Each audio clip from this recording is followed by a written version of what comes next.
செய்திகள் வாசிப்பவர் சிவாஜினி. செய்திகள் தொடர்கின்றன.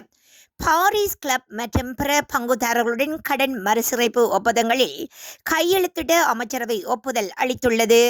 அதன்படி இது தொடர்பான ஒப்பந்தங்கள் நாளை கைச்சாத்திடப்படும் என அமைச்சரவை பேச்சாளர் அமைச்சர் பந்தல்ல குணவர்த்தன இன்றைய செய்தியாளர் சந்திப்பில் தெரிவித்துள்ளார். குறிப்பாக நாடு திவாலாகி விட்டதாக அறிவிக்கப்பட்டதன் பின்னர் இலங்கைக்கு உதவிகளை வழங்கிய நட்பு நாடுகளின் அரசாங்க தலைவர்கள், குறிப்பாக இந்தியா, ஜப்பான், சீனா ஆகிய நாடுகளின் அரசாங்க தலைவர்களுடன் ஜனாதிபதி பெரும்பாலான கலந்துரையாடல்களை மேற்கொண்டார்.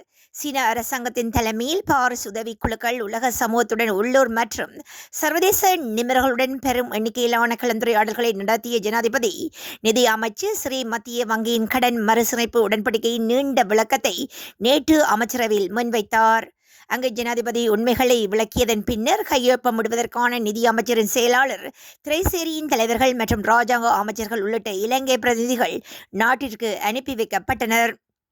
மேலும் ஜனாதிபதி கையொப்பமிடும் ஒவ்வொரு உடன்படிக்கையில் முழு விவரங்களையும் நாடாளுமன்றத்தில் முன்வைப்பதுடன் தேசத்தின் முழு மக்களுக்கு நாளை இரவு 8 மணிக்கு உரையாற்றி இதன் வெற்றியின் நற்செய்தியை ஜனாதிபதி அறிவிக்க உள்ளமையும் குறிப்பிடத்தக்கது.